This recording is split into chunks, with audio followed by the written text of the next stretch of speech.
வணக்கம் நண்பர்களே. Butterfly effect, பட்டாம்பூச்சி விளைவு, இது ஒரு வானிலை ஆய்வுக்காக கூறப்பட்ட ஒரு எஃபெக்ட். பிளாசிபோ. இதை கூறியவர் எட்வர்ட் லோரன்ஸ்.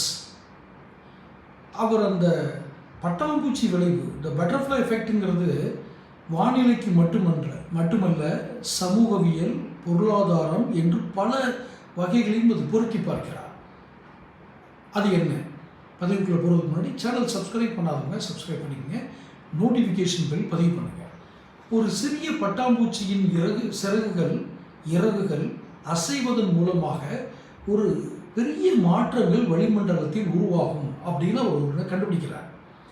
ஒரு அமைப்பின் ஆரம்ப நிலையில் ஏற்படும் சிறிய மாற்றங்கள், ஒரு அமைப்பு, அமைப்புங்கிறது வளிமண்டலம், இந்த காற்று, அட்மாஸ்பியர், இதில் ஏற்படுற சிறிய மாற்றங்கள் எதிர்காலத்தில் கணிக்க முடியாத பெரிய மாற்றங்களை ஏற்படுத்தக்கூடும் அப்படிங்கிறது தான் அந்த பட்டர்ஃப்ளை எஃபெக்ட். அது எப்படி ஒரு சின்ன பட்டாம்பூச்சி சிறகு அசைக்கிறதுனால பெரிய எஃபெக்ட், கணிக்க முடியாத பெரிய எஃபெக்ட்லாம் ஏற்படுமா அப்படின்னா, சிறகுகளை அசைப்பது போன்ற ஒரு மிகச்சிறிய நிகழ்வு நீண்ட கால போக்கில் பல காற்று நீரோட்டங்களை மாற்றி இறுதியில் ஒரு சூறாவளியை உருவாக்கக்கூடும். அந்த சிறகுகள் அசைவதும் போது காற்று நீரோட்டம்னா ஈரப்பதம், காற்றில் ஒரு நீரோட்டம் இருக்குது இல்லையா, அதான ஈரப்பதம் நம்ம சொல்கிறோம். அந்த நீரோட்டங்களை மாற்றி இறுதியில் ஒரு சூறாவளியே உண்டாயிரும் அப்படின்னு சொல்கிறாங்க, உருவாக்கக்கூடும். பொருளாதாரம், சமூகவியல் அப்படின்னு பல துறைகளில் இதை பயன்படுத்தி இதை பொருத்தி பார்க்குறாங்க.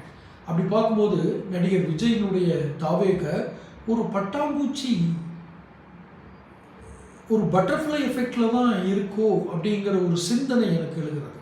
காரணம், அதனுடைய சிறிய அசைவுகள் மிகப்பெரிய சூறாவளியை உருவாக்கும். இதை அவர் புகழ்ந்து பேசி பண்ணணுன்ற அவசியம் எனக்கு இல்லை, பொதுவாக நான் இதை சொல்கிறேன். நிறைய விமர்சனங்கள் பண்ணணும்னு நான் தான் விஜய் கட்சியை நோக்கி. ஆக இந்த பட்டர்ஃப்ளை எஃபெக்டை விஜய் முதல் மற்றவங்க உணர்ந்திருக்காங்களோ இல்லையோ, விஜயும் விஜய் ரசிகர்களும் இந்த பட்டாம்பூச்சி, இந்த பட்டர்ஃப்ளை எஃபெக்டை உணரணும். ஆனால் என்ன இதில் இருக்கிற சிக்கல் அப்படின்னா, நாம் செய்வது ஒரு பட்டர்ஃப்ளை எஃபெக்ட் அப்படின்னு தெரியக்கூடியவர்கள் விஜயை சுற்றி இருக்காங்களா? இங்கே திரும்ப திரும்ப வைக்கக்கூடிய ஒரே கேள்வி, விஜய் இத்தனையும் தெரிந்தவராக இருக்கலாம், ஆனால் அவர் சேர்க்கும் ஆட்கள் அத்தனை தெரிந்தவராங்களா எனக்கு தெரியல. ஆனால் பட்டாம்பூச்சி எஃபெக்டில் விஜய் இருக்காருங்கிறத மட்டும் அவரும் அவர் ரசிகர்களும், உண்மையான ரசிகர்கள் தெரிந்து கொள்ளட்டும். தொடர்ந்து பேசுவோம். சேனல் சப்ஸ்கிரைப் பண்ணிக்கோங்க, நோட்டிஃபிகேஷன் பெல் பதிவு பண்ணிக்கோங்க.